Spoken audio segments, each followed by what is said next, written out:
Bonjour, chers frères et sœurs, très heureuse de vous retrouver en ce 12e dimanche du temps ordinaire. Quelle joie! Bon dimanche à tous.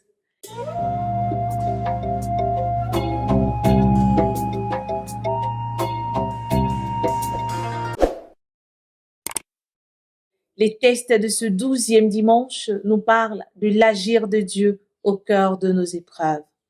La première lecture, extraite du livre de Job, nous voyons Dieu questionner Job. Le chapitre précédent, c'était Job qui se posait des questions et nous connaissons tous l'histoire de Job. Nous connaissons ses différentes souffrances et nous nous en inspirons même des fois. Mais Job aussi, à un moment donné de sa vie, tellement la souffrance était intenable, Job a commencé à se plaindre et c'est le cœur naturel, c'est normal. Comme Job, il nous arrive au cœur de la tempête, parce que la tempête ici, ce sont nos épreuves, au cœur de la tempête, de nous plaindre, de questionner Dieu, d'en vouloir même à Dieu. Dieu va questionner Job, qui donc a retenu la mer avec les portes. Quand je lui ai imposé ma limite et quand je disposais les verrous, et il va plus loin en disant, ici s'arrêtera l'orgueil de ces flots. Au travers de ce questionnement, se laisse découvrir quoi? La puissance de Dieu.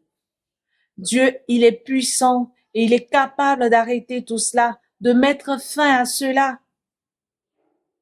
Il nous demande juste de lui faire confiance et de rester calme.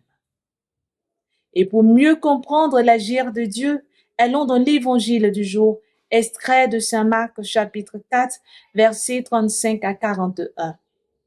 Ici, nous allons retenir 3 points. Le premier point, c'est Jésus qui propose aux disciples d'aller à l'autre rive. Jésus nous appelle à sa suite. Jésus nous demande d'aller au large, de descendre en profondeur, d'aller à la découverte de certaines choses. Naturellement, nous acceptons. Nous acceptons sans toutefois savoir si nous allons traverser des choses, si nous allons vivre des épreuves. C'est le premier point. Le second point, c'est la tempête qui survient. Au cœur de cette tempête, on a l'attitude de Jésus ici qu'il faut retenir. Jésus était calme. On nous dit même qu'il dormait. Mais tout autour de lui, qu'est-ce qui se passait? Il y avait de l'agitation. Ils étaient agités. Ils craignaient sûrement pour leur propre vie, mais aussi pour la vie de Jésus. Ils avaient peur, déboussolés. Est-ce que nous allons couler? Est-ce qu'on arrivera à l'autre rive? Mais il était calme. C'est notre vie. Au cœur de nos différentes tempêtes, au cœur des épreuves que nous traversons, la perte d'une épouse, d'un époux, d'un enfant, d'un emploi, la perte de la santé, de certaines opportunités et privilèges, nous sommes agités, comme si nous ne marchions pas avec Dieu. Et lui qui nous appelle à sa suite, il ne nous laissera pas tomber. En rappelant certaines choses à Job dans l'évangile, en train de moi qui ai fait, je ne peux pas te laisser. Souvent, Dieu permet des épreuves. Mais l'attitude que nous devons avoir lorsque nous avons confiance en lui, c'est de rester calme. Et le troisième point va débuter par une question. Jésus va poser la question, pourquoi êtes-vous si craintif? Pourquoi es-tu si craintif, cher ami? Et on nous dit qu'il va calmer la tempête. Et quand Jésus calme la tempête, il y a un étonnement qui s'ensuit. Nous sommes tous étonnés. Et c'est comme cela notre vie. Il nous arrive de ne pas croire. Il nous arrive de ne pas comprendre. Il nous arrive d'être agités. Mais lorsque Jésus agit dans notre vie, nous nous étonnons nous-mêmes et nous nous posons la question. Qui est-il pour que même la tempête lui obéisse? Il a cette possibilité de calmer, mais il n'abandonne pas, et c'est ce qui est important ici. Il agit en toute puissance, mais dans le calme et la paix. Mais nous avons du mal à avoir ce calme.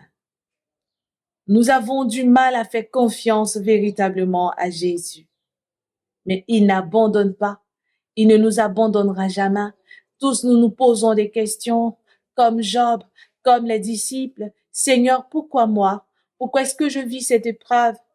Est-ce qu'un jour, Seigneur, je pourrai m'en sortir?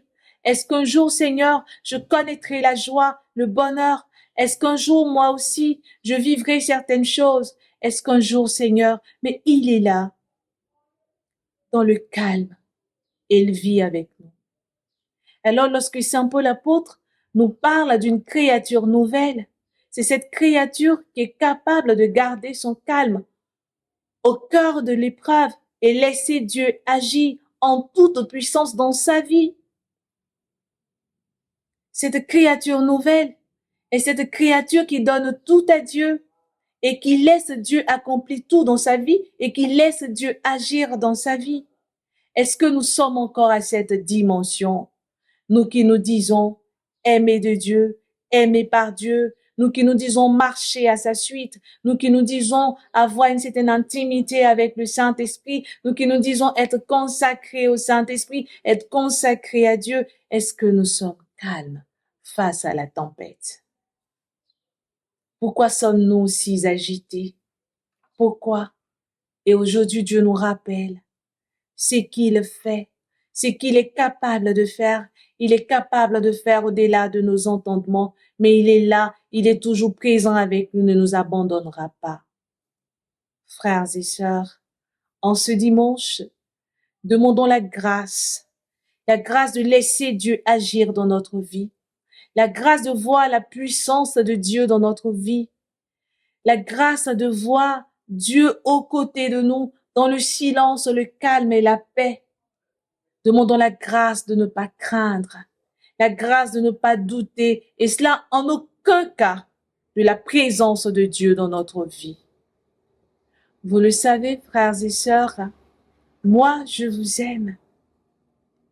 Et je souhaiterais qu'on puisse cultiver la paix du cœur, qu'on puisse la désirer fortement. Mais Dieu, il vous aime encore plus. Au revoir et bon dimanche. N'oublions pas, il est dans la barque. Il sera toujours présent parce qu'il nous aime. Au revoir.